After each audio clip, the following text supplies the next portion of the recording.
The first craft was basket making, or so many people believe. It is a craft pursued virtually everywhere in the world by virtually every known society. Suitable raw materials can be found almost anywhere. The colonists in Virginia preferred to make most of their baskets from strips of wood such as oak. How does one weave a basket from a hard wood like oak? By splitting the wood down into very thin strips which will be flexible enough to weave. The basket maker, Mr. Cook, goes into the woods about once a month and cuts down 5 or 6 young oaks, perhaps 10 to 15 inches in diameter. He uses the straight portion of the trunk. Only timber of the finest quality should be used for baskets. The wood must have a straight grain and be free from flaws. There is no sure way to select good wood by sight. It is only after it has been split open that Mr. Cook can be sure he has a good piece of wood. The timber is worked green. If it is allowed to season too long, the wood will harden and become difficult to work. Mr. Cook needs only an axe and a few wooden wedges to reduce a log to pieces called billets. He separates the heartwood from the sapwood. The heart of the local oak trees is not always ideal for basket weaving. It may be good for making hoops and handles, but be too brittle to make the finer weave material. If the heart is good, an average log, such as the one he is working now, will yield from 50 to 75 baskets.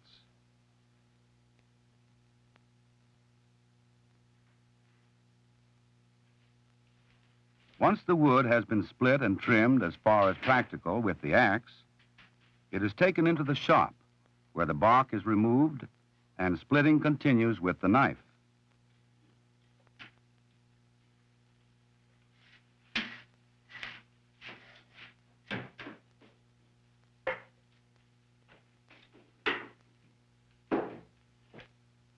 Mr. Cook splits the billet at one of the tree's growth rings.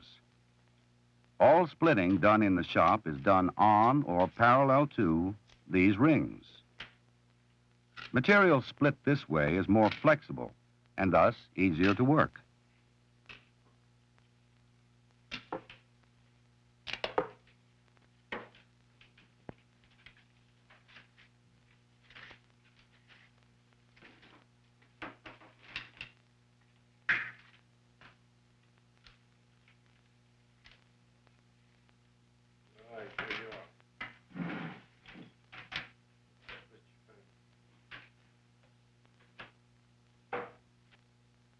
Three rows of dots indicate the growth rings in this piece.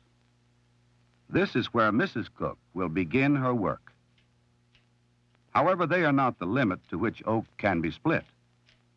If the grain is wide apart, the basket maker can get out as many as 3 splits between rings.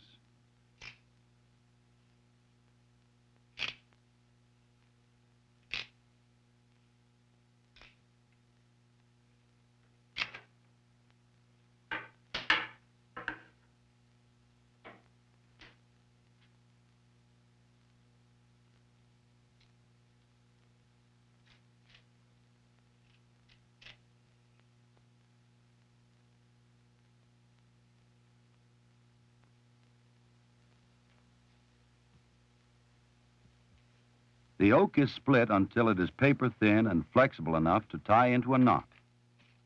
As with any craft, a sharp tool and years of experience serve to make the task look easy.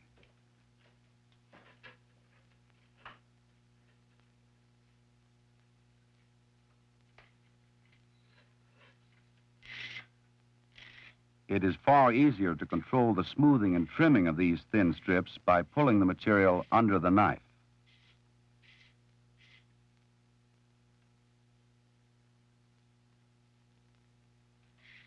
Mr. and Mrs. Cook will make many splits.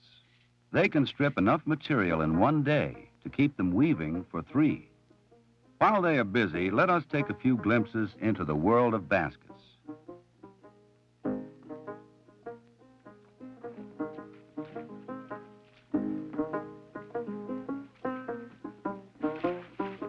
While most baskets are simple enough, The basketwork fish trap these men have just visited is quite complex. After harvesting the river's crop, they will need to get their goods to market. The 18th century answer was baskets. The ever-present basket was the hold-all and carry-all of our colonial forefathers. Baskets, along with casks, moved most of Virginia's small goods. Split oak baskets are lightweight and strong. They will easily hold the fish, clams, and crabs these men have caught.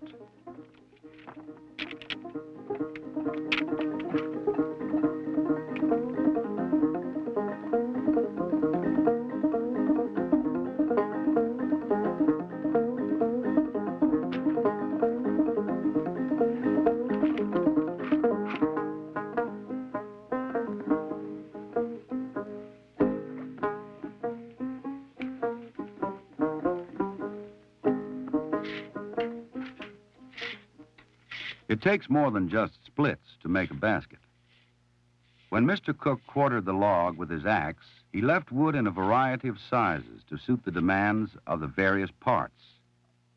The weave they have made must be woven onto something. The basic framework of the basket is made of several pieces of wood called ribs or staves. The ribs are made the same way as the weave, but much wider and heavier.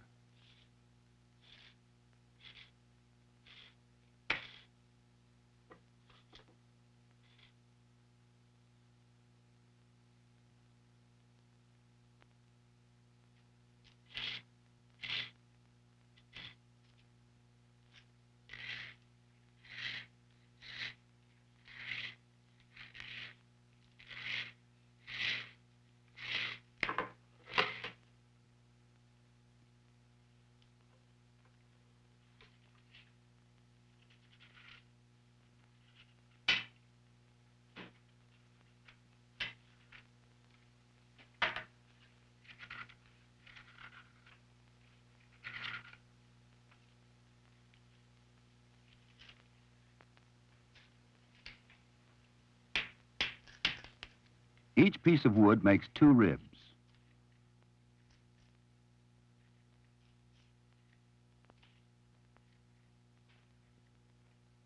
The edges are rounded to avoid sharp bends in the weaved material. Where all the ribs come together in the center, the wood is trimmed down and notched to avoid excessive buildup of material.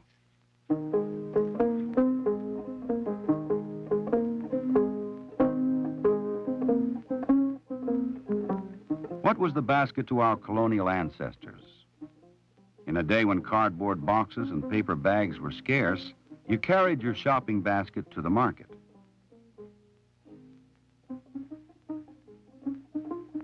There you chose what you bought from among the many baskets of goods.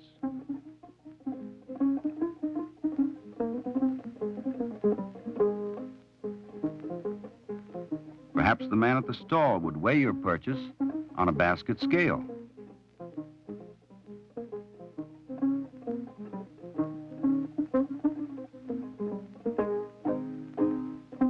This was the era of the reusable container.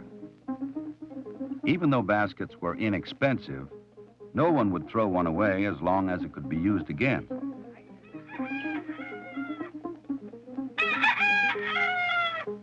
Sturdy oak baskets have a long life. A properly cared for basket might last a housewife throughout her shopping lifetime.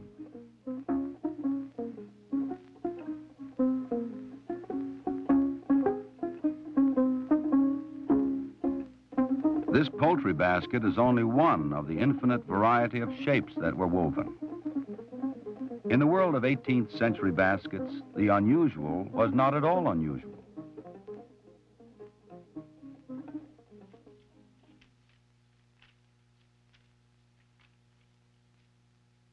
It takes 8 of these pieces to make a basket. This would make 16 ribs, but since weaving requires an odd number, one of them is split to make 17.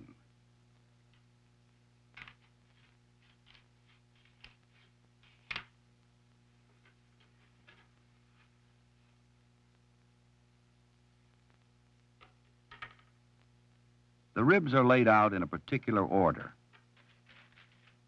Meanwhile, the remaining pieces are kept from drying out by placing them in a bucket of water.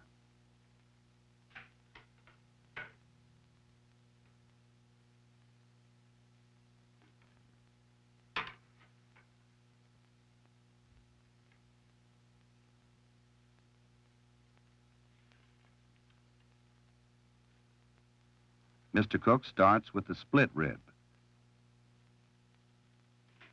His first tie locks the bottom and top ribs together.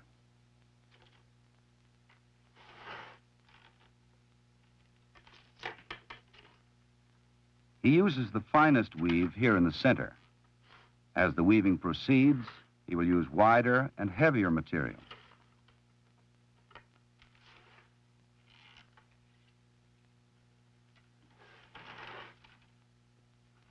Now we see why an odd number of ribs is required.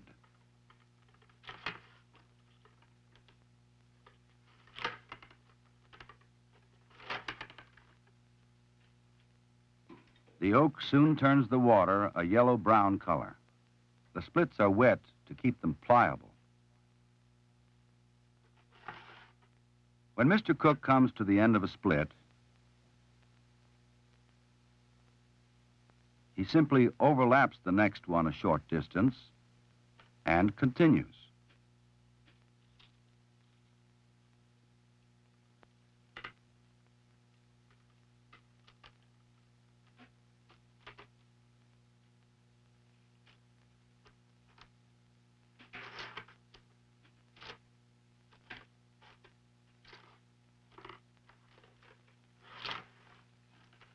He soon approaches the wider parts of the staves.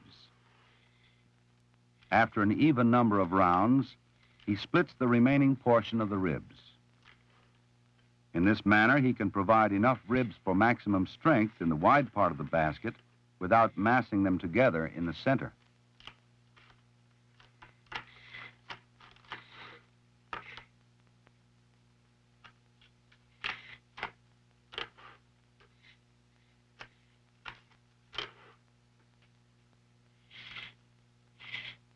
In order to maintain the necessary odd number of ribs, he splits the last one twice. Thus, he has provided 35 closely spaced outer ribs with only 8 crossings in the center.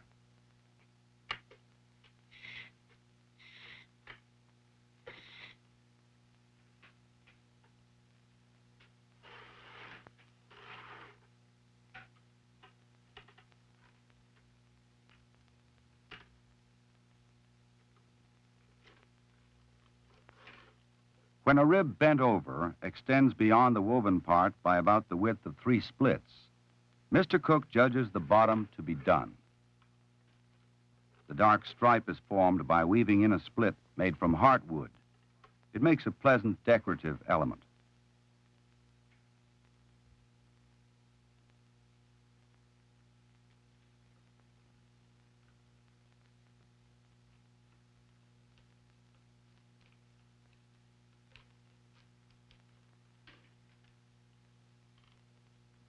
The ribs are bent up for the side of the basket.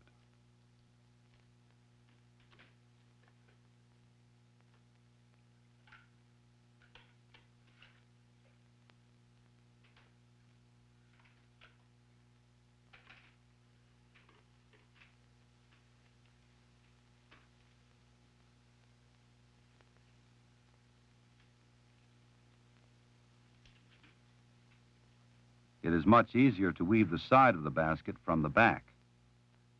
But this would mean weaving in the opposite direction from the way one wove the bottom. Conveniently, Mr. Cook is left-handed while his wife is right-handed, and this change in direction happens automatically.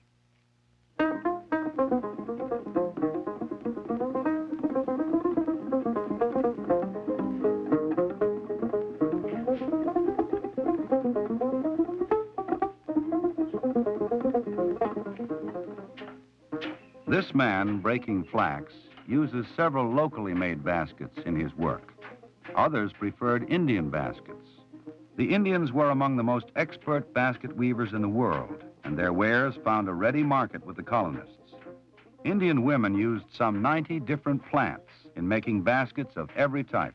They were often ornamented by varying the weaving texture or working in material colored by dyeing. To this might be added decorative beads, quills, shells, or feathers. Many Indians could weave baskets that were watertight. In some places, water was boiled and food cooked in baskets by placing in the water hot stones from the fire.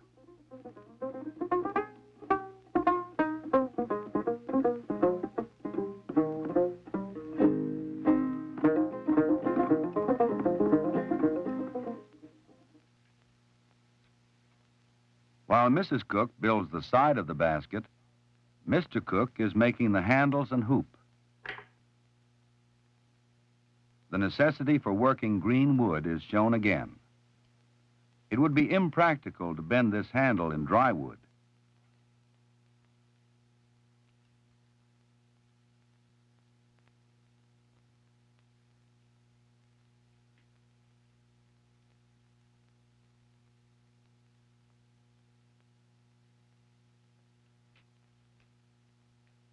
A split is used to hold it in shape. In a half hour or so, the wood will be dry enough to hold this shape by itself.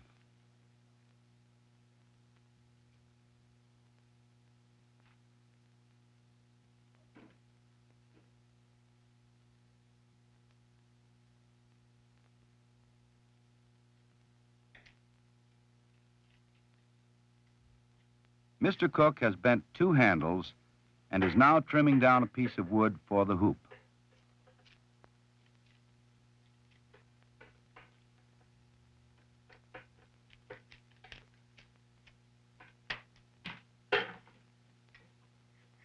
The outside of the hoop is rounded and the inside left flat. This is to ease the bends in the lashing.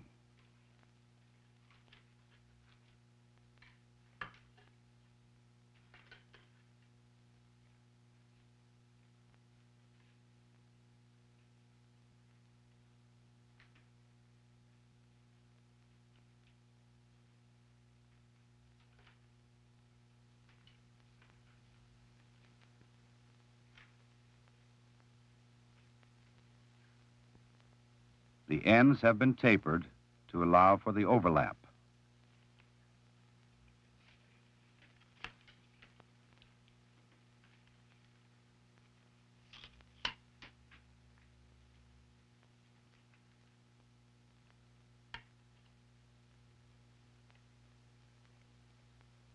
These pieces are left to dry.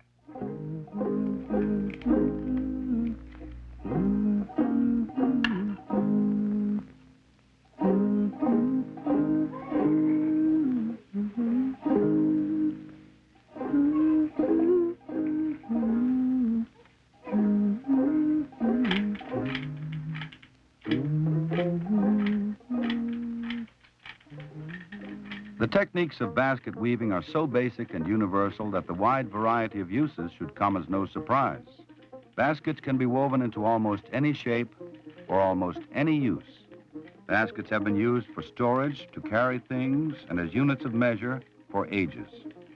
They can be and have been woven into sieves, barrel lids, winnowing trays, bottle covers, doormats and other flat coverings, and bird cages. Furniture may be wholly or partially made of basket work. Cannon baskets, or gabions, were used in making siege works. The Worshipful Company of Basket Makers of London has on its crest a wicker cradle and the motto, "Let us love one another."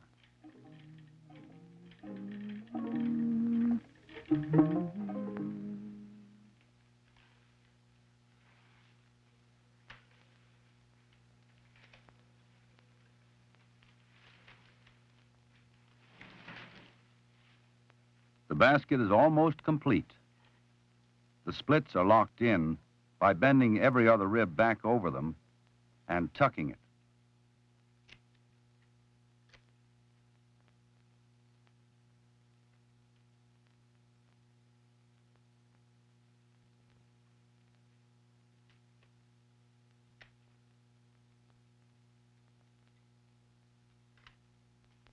The remaining ribs are cut off flush.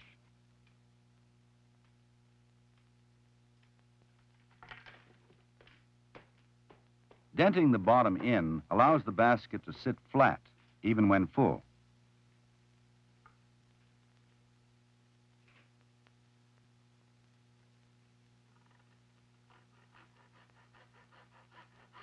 Before the handles can be inserted, they must be notched and trimmed.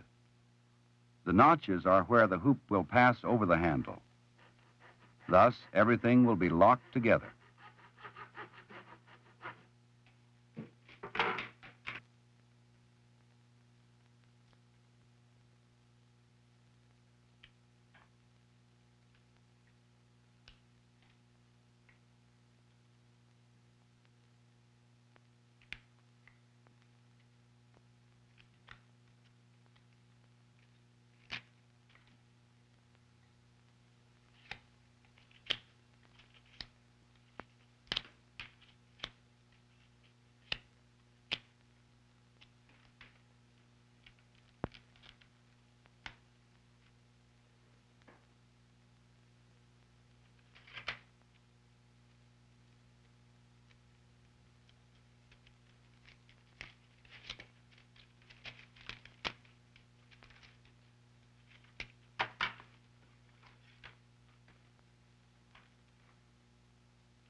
The final step is to lash on the hoop with heavy splits.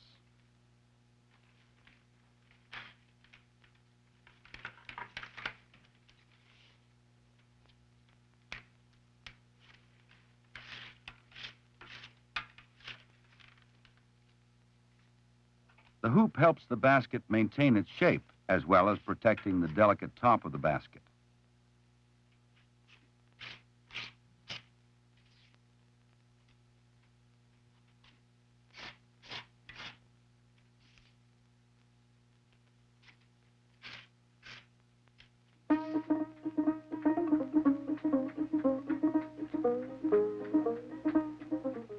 At different times and in different places, baskets have been used for almost everything. The coracles of Wales and the goofas of India were and are round boats made of wicker and covered with hides. In Egypt, in about 4000 or 5000 BC, large baskets were buried in the sand and used as granaries. In that same country, a pharaoh's daughter found a baby floating in a basket that had been smeared with pitch. In the Middle Ages, some of the more remote and rock-bound monasteries were so built that their only access was by a sort of basket elevator.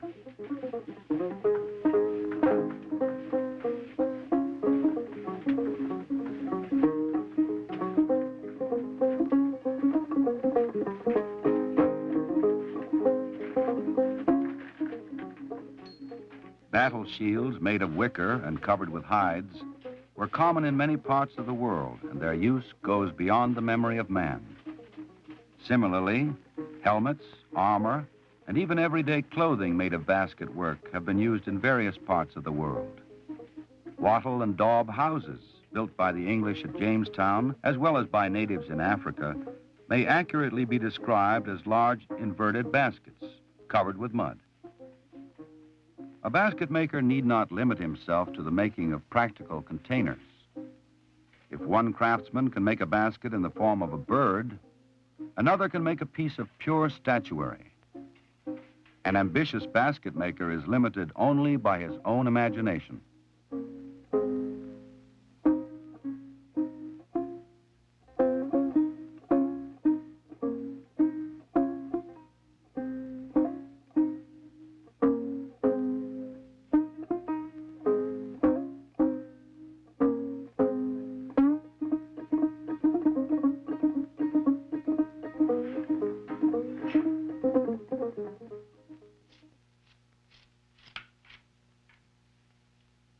Mr. and Mrs. Cook attached the hoop with a double lashing, one left-handed and one right-handed.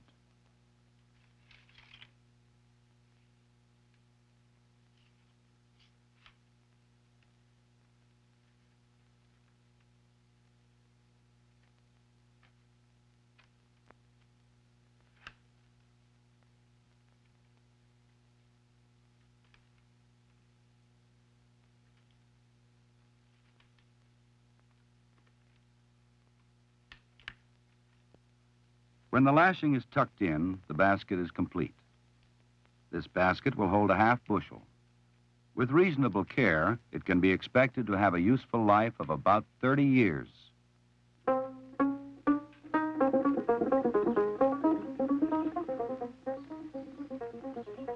From the smoky haze of our earliest campfires to the hum of nuclear-generated electricity, man has made and used baskets.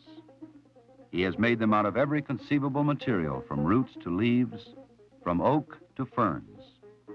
Baskets have held our goods, carried them about, and measured them. They have been made into boats and houses, chairs and mats, cradles and coffins. They have carried our potatoes, books, lunches, flowers, and artillery shells.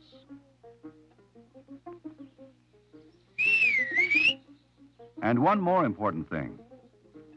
The Potawatomi Indians believe that there's an old woman up in the moon making a basket. When it is finished, the world will be destroyed.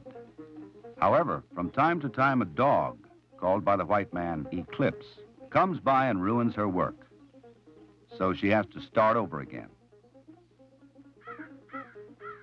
Reason enough to hope that the ancient craft of basket making will enjoy an equally lengthy future.